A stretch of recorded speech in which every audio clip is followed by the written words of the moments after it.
하나님의 말씀 빌립보서 4장 6절과 7절 말씀 보겠습니다. 빌립보서 4장 6절과 7절 말씀입니다. 우리 다 같이 한 목소리로 같이 봉독하겠습니다. 시작. 아무것도 염려하지 말고 다만 모든 일에 기도와 간구로 너희 구할 것을 감사함으로 하나님께 아뢰라. 그리하면 모든 지각에 뛰어난 하나님의 평강이 그리스도 예수 안에서 너희 마음과 생각을 지키시리라. 아멘. 오늘 우리가 읽은 본문의 말씀은 누구에게나 아주 친근한 그런 성경 구절이죠. 특히 기도에 관련한 필수 성경 암송 구절이에요. 그래서 많은 분들이 이 말씀을 암송하고 있을 줄로 압니다. 본문 말씀은 우리가 읽기만 해도 그 말씀에 담겨져 있는 의미가 얼마나 은혜로운지, 말씀을 읽으면서 보면 그 의미가 그래 맞아, 내가 세상에 근심과 염려 다 내려놓고 그래 기도하면 되는 거야, 기도하면 하나님이 나에게 평강을 부어주실 거야, 맞아 그런 거야, 이런 마음이 들잖아요. 이 말씀이 얼마나 은혜로워요. 그런데 곰곰이 말씀을 묵상하면서 읽어보면 그렇게 만만한 말씀이 아니에요. 왜냐하면 아무것도 염려하지 말고, 정말 아무것도 염려 안 할 수 있어요? 어떻게 아무것도 염려 안 할 수 있죠? 혹시 여러분 가운데 나는 예수님을 믿고 났더니 나는 아무런 염려가 없습니다, 예수님 믿는데 무슨 염려, 무슨 걱정, 무슨 근심이 있어요? 이렇게 당당하게 말하실 수 있는 분 손 들어보세요. 그분에게는 제가 이번 주일 설교를 부탁하려고 그래요. 그럼 엄청 걱정될걸요. 아마 교회 안 나온다 그럴걸요. 얼마나 걱정이 돼요. 세상에 걱정할 게 사실은 너무 많아요. 설교가 아니라 기도 순번만 돌아와도 일주일 동안 두근두근 하면서 일주일을 보내잖아요. 이 걱정과 근심이 없을 수가 없어요. 그죠? 우리 예수님도 걱정하셨어요. 걱정하지 마시라고.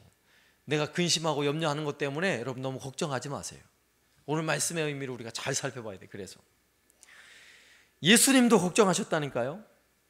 예수님께서 죽으시던 그 전날 밤에, 잡히시기 그 전날 밤에 겟세마네 동산에서 근심하면서 눈물로 기도하셨어요. 마태복음 26장에 보면 36절에서 이렇게 말씀하고 있어요. 이에 예수께서 제자들과 함께 겟세마네라 하는 곳에 이르러 제자들에게 이르시되 내가 저기 가서 기도할 동안에 너희는 여기 앉아 있으라 하시고 베드로와 세베대의 두 아들을 데리고 가실새 고민하고 슬퍼하사 이에 말씀하시되 내 마음이 매우 고민하여 죽게 되었으니 너희는 여기 머물러 나와 함께 깨어 있으라. 우리 예수님 마음이에요. 겟세마네 동산에서 기도하실 때 우리 예수님 마음이라고요. 예수님 걱정하셨어요, 안 하셨어요? 지금 엄청 걱정하고 있어요. 너무나 걱정이 돼서요, 제자들에게 나를 위해 기도해다오, 이런 심정으로 제자들을 데리고 겟세마네에 올라갔다고요. 그리고 기도할 때도요, 내가 고민하고 슬퍼해서 너무너무 가슴이 아프고 내가 염려가 돼서 이러면서 밤새도록 눈물 흘리며 기도하셨다고요. 그 밤에 예수님의 마음에 걱정이 하나도 없을 것 같아요? 그럴 리가 없어요. 너무나 염려가 되고 너무나 걱정스러운 예수님의 마음을 우리가 읽어볼 수 있는 것입니다. 예수님도 육신의 몸을 입고 오시면 이때만 걱정하셨겠어요? 예수님도 사실 이 땅에 사는 동안에 근심과 염려하신 분이라고요. 사도 바울은 어떻습니까? 사도 바울 예수 믿고 나서 근심과 염려 하나도 안 하던가요? 아니라고요. 우리는 빌립보서 앞부분 살펴볼 때에도 빌립보 성도들만 생각해도 사도 바울은 근심하는 마음으로 기도하고 있다 그랬어요.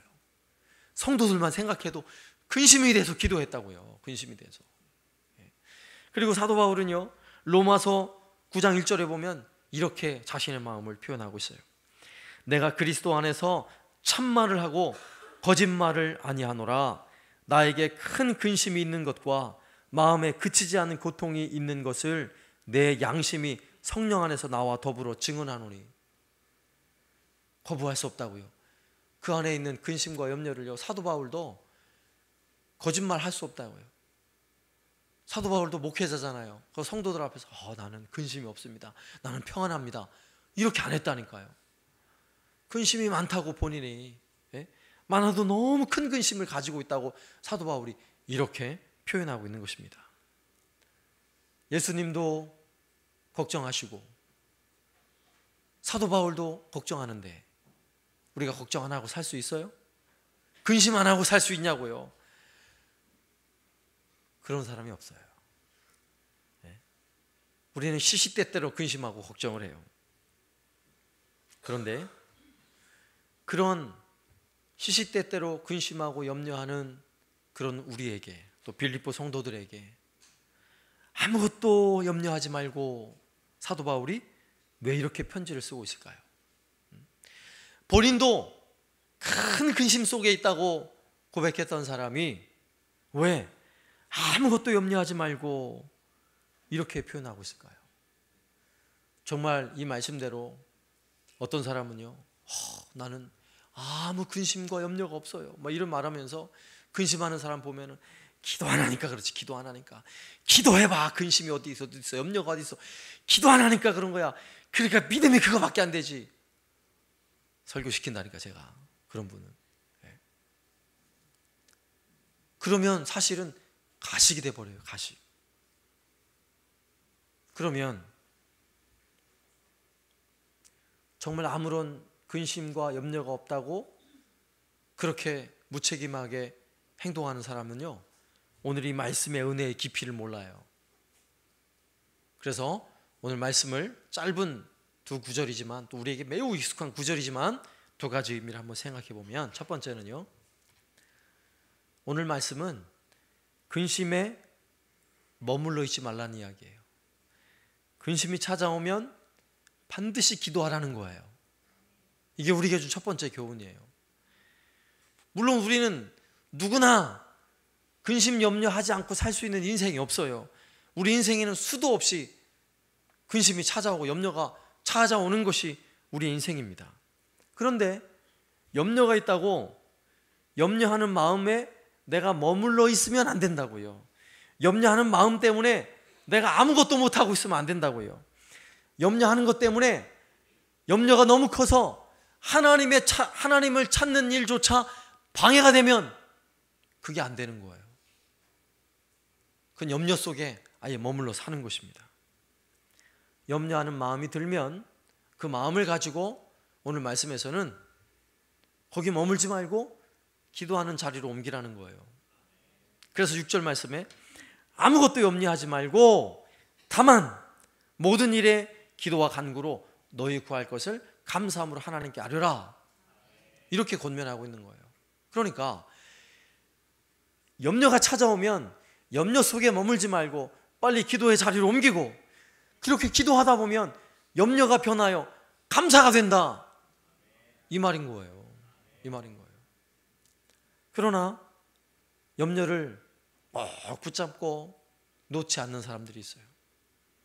염려를 꼭 붙잡고요, 염려가 생기면 빨리 기도하는 자리로 가면 그래도 염려를 놓을 수 있는데 염려를 꼭 잡고요, 기도하러 가지 않아요.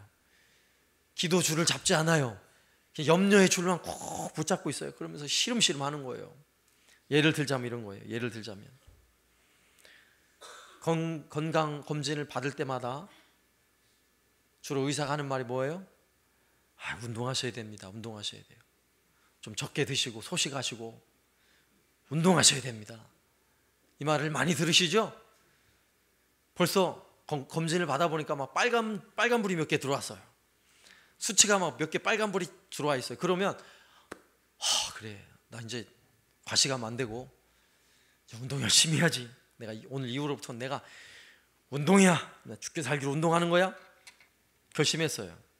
그런데 먹을 때마다 막 과식을 하면서 내가 이러면 안 되는데, 왜 이렇게 맛있어, 이것도 왜 이렇게 맛있어, 배가 막 터지게 먹으면서 너무너무 맛있어, 웬 고기가 이렇게 부드러워, 이거 완전 살살 녹아, 이러면서 먹는 거예요. 그러면서 이러면 안 되는데, 이러면 안 되는데, 또 잔뜩 먹고 났더니 졸리잖아요.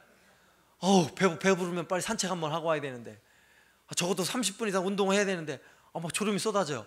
이러면 안 되는데, 내가 적어도 30분 동안은 걸어야 되는데 이러면 큰일 나는데, 이러면서 그냥 잠이 들어요. 이게 뭐 하는 거예요? 염려에 머물러 사는 사람이에요. 그냥 머물러 있는 거예요. 염려하면서 그냥 그 자리에 주저앉는 사람이라고요. 다음 검진 때 어떻게 돼요? 빨간불 10개 들어와, 10개. 당연히 문제가 생기죠. 그러면 염려하지 말고, 오늘 말씀에서 염려하지 말고, 아무것도 염려하지 말고 기도와 간구로 너희 구할 것을 감사함으로 아뢰라. 이 말은 뭔지 아세요? 염려가 생겼어요. 염려할 문제가 딱 생겼어요. 그러면 아까처럼 과식을 하면서 이거 먹으면 안 되는데, 이거 먹으면 살찌는데, 이거 먹으면 배 나오는데, 이러는 게 아니라 숟가락을 딱 놓는 거예요. 그죠? 그리고 빨리 양치질 하는 거예요. 그리고 추리닝 딱 갈아입고 남강변을 뛰든지 걷든지 하는 거예요. 그게 뭐라고요? 기도의 자리로 나가는 거라고. 기도의 자리로. 염려의 마음이 딱 느껴지면, 이게 빨간불이거든요. 빨간불이 딱 들어왔어요. 그러면 기도하라고 그러는구나, 이게 신호란 말이에요. 그러면 빨리 기도하러 가면 되는 거예요. 그러면 놀랍게도요, 기도해 보신 분은 알아요. 염려에 빨간불이 딱 들어왔을 때 얼른 기도하러 가면, 기도의 자리로 가면 놀랍게 기도하며 은혜가 찾아오는 거예요. 기도하며 내 마음이 평안해지는 거예요. 기도하다 보니까 염려가 바뀌어서 감사의 제목으로 바뀌어지더라는 것입니다. 이런 경험을 해야죠. 사도 바울이 경험해 보니까 정말 그런 거예요. 사도 바울이 지금 빌립보 성도들과 오늘 우리에게 들려주고 싶은 이야기가 바로 이건 것입니다. 염려할 일이 생기면요, 염려할 문제가 생기면 그걸 위해서 기도의 제목 주신 거예요. 지금 기도할 제목. 얼른 그거 붙잡고 기도하면, 그러면 빨간 불이요 다 사라져요. 오히려 그 빨간 불 때문에 나중에는요 감사하게 돼요. 하나님 정말 감사합니다. 하나님, 이런 문제가 생겨가지고 제가 하나님 기도했더니 하나님 이렇게 은혜를 주시는군요. 하나님 감사합니다. 감사합니다. 이 말이에요. 이 말 다시 한번 들어보세요. 아무것도 염려하지 말고 다만 모든 일에 기도와 간구로 너희 구할 것을 감사함으로 하나님께 아뢰라. 아멘. 이해가 되시죠? 그러니까요, 염려는 오히려 하나님이 우리에게 주는 아주 놀라운 사인이에요. 하나님이 우리에게 은혜를 주시려고, 그걸 통해서 우리에게 놀라운 회복을 주시고, 그것을 통해서 하나님 예비하신 그 풍성한 은혜를 주시려고 하나님 지금 무엇인가를 준비하고 있다는 사실을 기억하시기 바랍니다. 그런데 기도의 자리로 안 가고 그냥 그 자리에 눌러 앉아 있으면 어떻게 돼요? 배만 나오는 거예요. 그냥 살만 찌고요, 간 수치 올라가고 문제 생기고 고혈압 생기고 그렇게 되는 거예요. 그러나 기도의 자리로 나오면 반드시 그 일을 통해 놀라운 은혜가 있습니다. 앞서서 말씀드린 바와 같이 예수님도 근심이 있었잖아요. 예수님이 걱정 없는 분 아니셨잖아요. 걱정 있을 때 예수님 뭐 하셨어요? 아까 보세요. 예수님이 밤새도록 근심하던 자리가 어느 자리였어요? 겟세마네 동산이었다고요. 기도하는 자리였다고요. 그냥 땅을 치고 통곡하면서 근심한 것이 아니라 겟세마네 동산에서 기도하며 근심하고 있다는 사실을 주목하시라고요. 더군다나 함께 기도할 제자들을 데리고 와가지고 근심하며 기도하고 있다고요. 이것이 놀라운 일인 거예요. 사도 바울도 마찬가지예요. 사도 바울도 근심하며 기도하고 있는 거예요. 근심하며. 이 은혜를 여러분 꼭 가지시길 바랍니다. 그러면 염려가 바뀌어서 기도 제목이 되는 거예요. 그 기도 제목은 꼭 하나님이 우리에게 주신 은혜가 될 줄로 믿습니다. 두 번째요, 그러면 염려 때문에 우리가 기도하기 시작하면 어떤 결과가 있느냐, 어떤 결과가 찾아오느냐, 7절 말씀해 보세요. 그 결과예요. 그리하면 모든 지각에 뛰어난 하나님의 평강이 그리스도 예수 안에서 너희 마음과 생각을 지키시리라. 아멘. 모든 지각에 뛰어나신 분, 모든 것을 다 아시는 분, 우리가 왜 염려하는지 나보다 더 잘 아세요. 우리 하나님은. 모든 지각에 뛰어나다는 이 말은 무슨 말이냐면, 하나님은 내가 염려하는 것만 아시는 분이 아니라 내가 앞으로 염려할 일까지도 아시는 분, 앞으로 염려하지 않아도 될 일까지도 다 아시는 분, 그분이 바로 모든 지각에 뛰어난 하나님이에요.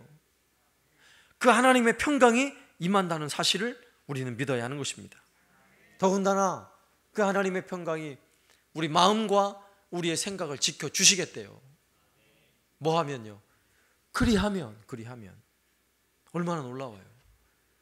그래서 염려를 하지 않는 사람보다 염려를 하는 사람이 영적 센스가 있는 사람이에요. 아예 모든 일에 염려가 없는 사람 있잖아요. 막 무슨 일이 생겨도 염려가 없어. 이런 사람은 좀 곤란해요. 무슨 일이 생겨도 아무 염려를 안 해요. 그냥 해해호호 그냥 다 그냥 좋겠지 뭐. 그리고 기도를 안 해 그냥. 염려를 안 하는 것까지는 괜찮은데 기도 안 하면 이게 문제란 말이에요. 아무런 염려를 안 해서 기도를 안 하는 게 문제란 말이에요. 제가 서울에 있을 때 신방을 갔는데요, 정말 그 집은 제가 보기에도 참 부러워할 만한 집이에요. 서울 도심 한복판에 저택을 짓고 살아요. 잔디밭 있고요, 여름에 봄 되면 막 철쭉 진달래가 피고요, 소나무 정원이 있고요, 그리고 반지하에는 뭔지 모르겠지만 고려청자, 이조백자 이런 희한한 골동품들을 전시해 놓고요, 1층에는 정원이 보이는 투명 유리가 있고, 또 2층에는 또 아주 전망이 좋은 침실이 있고, 이런 집에 신방을 갔는데, 또 서울에 홍대 앞에 사거리, 큰 백화점 사거리에 약국을 운영하시는 집이에요. 그러니 얼마나 잘 살겠어요, 그죠? 신방 가면 제가 묻잖아요. 기도 제목 있으세요? 기도 제목 없어요. 다 좋아요. 기도 제목 없어요. 처음에 제가 부임할 땐 정말 기도 제목이 없는 줄 알았어요. 나중에 보니까 기도 제목이 엄청 많아요. 그런데 그냥 기도 제목이 없대요. 그냥 그게 문제라니까요. 아니, 염려거리가 있으면, 영적 센스가 있는 사람은 염려를 할 줄 알아야죠. 그죠? 염려를 안 하는 게 문제예요. 숱하게 무슨 문제가 생기는데도 하나님이 분명 기도하라고 사인을 보여주는데도 기도를 못하고 있다면 영적으로 지금 잠들어 있는 거예요. 그리고 좀 잘 되고 있다고 착각하고 있는 거라고요. 그럼 더 큰 문제예요, 더 큰 문제. 그런데 영적으로 민감한 사람은요, 조그만 일만 터져도 기도하라는가 보다. 얼마나 예뻐 보이겠어요. 얼마나 하나님 보실 때 얼마나 예뻐 보이겠냐고요. 연필 깎다가 손가락만 딱 찔러도 내가 뭐 잘못했나? 하나님, 내가 뭐 잘못한 거 있으면 빨리 생각나게 해주세요. 영적 센스가 있는 사람이에요. 센스가.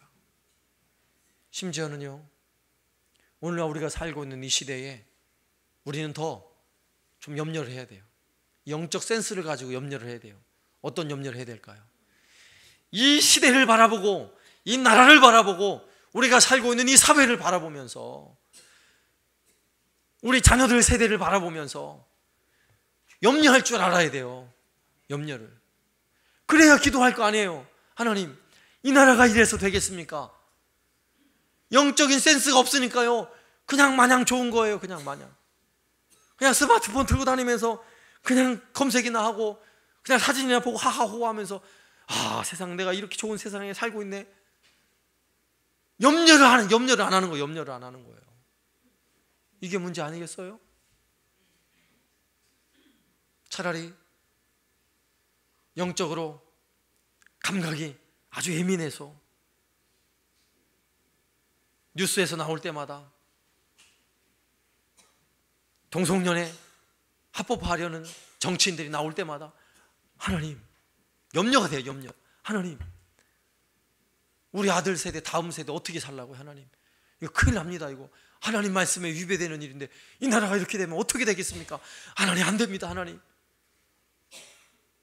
그 일을 가슴에요 깊은 근심과 염려를 가지고 기도 제목 가지고 하나님 앞에 나올 수 있는 영적 센스가 있어야죠. 영적 센스가. 네. 이게 바람직한 거라고. 이것이 우리 자녀들 바라볼 때에 우리 애가 이러면 안 되는데 하나님, 우리 애가 이러면 안 되는데 하나님 도와주십시오. 이런 감각이 있어야죠. 우리 애 공부 잘하니까